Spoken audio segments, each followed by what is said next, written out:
Let's get straight to it. This is the market update that actually matters to you and your family and your lifestyle. You can feel the shift when you start looking for homes. Literally, the second you start looking, you start seeing that homes are sitting longer because of the amount of time they've been on Realtor or Zillow, and sellers are offering credits up front. And buyers, especially financially qualified ones, are finally able to negotiate again. Interest rates have eased to right around 6.19% after the spiking of over 7% earlier this year. That more than a point dip might not sound like much, but when you're financing $800,000 or more, that is a real difference in your wallet. And that difference has been enough to wake up high earning buyers who would have been watching on the sidelines waiting for the math to make sense.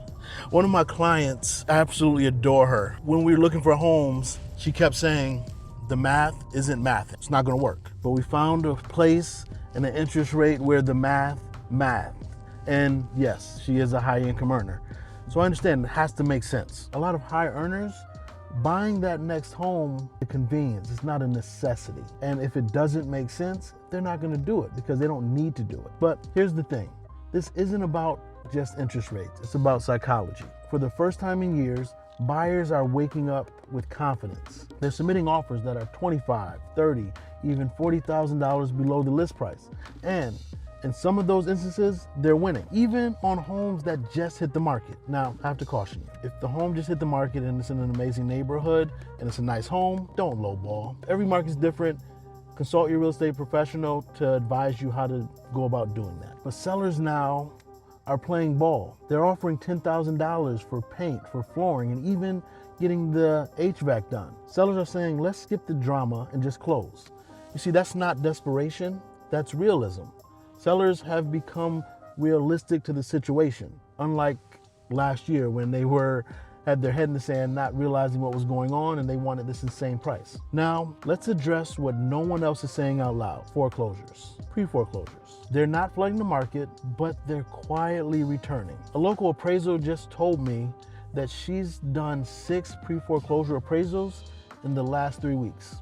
Something she hadn't seen in over the past 6 years. Now, we're not in panic territory, but it's a data point worth paying attention to. Why does this matter to you? Because it means distressed or discounted opportunities are starting to reappear in our housing market. The kind that disappeared completely from 2020 to 2022, 2023. Now let's talk about the data. All right, let's look at the numbers like an investor would. New listings, they're up 5.3% year over year to just about under 5,000 homes. Pending sales are actually up 13.4%, and the days on market is up nearly 36%, now averaging 53 days. Almost half of the homes within a 15-mile radius of Uptown Charlotte have been sitting for more than 50 days. And over 1,100 homes have been listed over 100 days. And 619 homes have been sitting for 5 months or longer.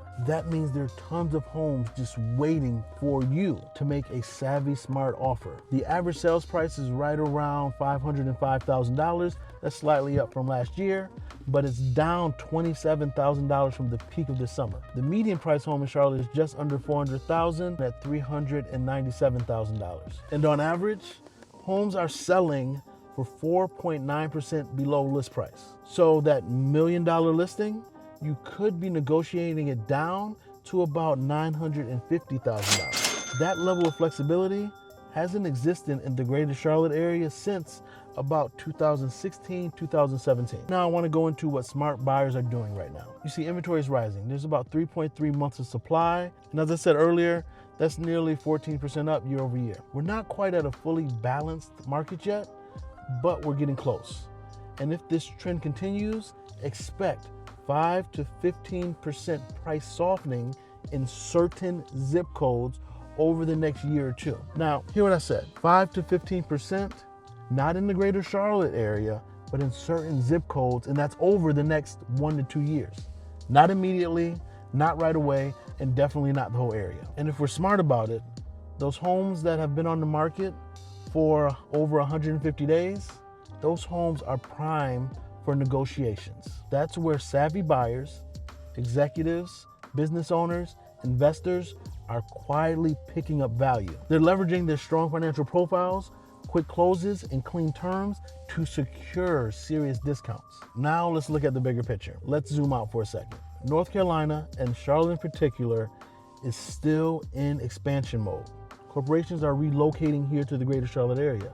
Professionals from high-cost markets like New York, Chicago, California are moving in for the quality of life and better cost-to-living ratios. So no, this is not a crash. It is a correction moving toward balance. And that's when smart money moves. Now, while the average buyer is still waiting for the market to quote-unquote crash, they're waiting on a headline that is not coming anytime soon. When I mean anytime soon, at least in the next 5 to 7 years in the greater Charlotte area, just based on the fundamentals and data. And if you're planning to relocate, upgrade, or diversify into Charlotte real estate, this is your window. I'm Sir Ashley, your real estate advisor, helping you make data-driven, strategic wealth-building decisions in an ever-shifting market. If you want to know which neighborhoods are cooling off the fastest or where the best luxury and new construction opportunities are hiding, please reach out to me. Also, sign up for my monthly newsletter to keep those in the know. Serious people that are in the market about what's happening in Charlotte real estate, sign up for this newsletter because I drop gems and give you that insight every single month. And also, if you're wondering about which neighborhood or area you should live in the greater Charlotte area, link is in the description, but fill out a 60-second quiz. I have a website quiz that will guide you in the right direction for which neighborhoods would fit your lifestyle best. Again, I'm Sir Ashley, your real estate advisor. Talk to you soon.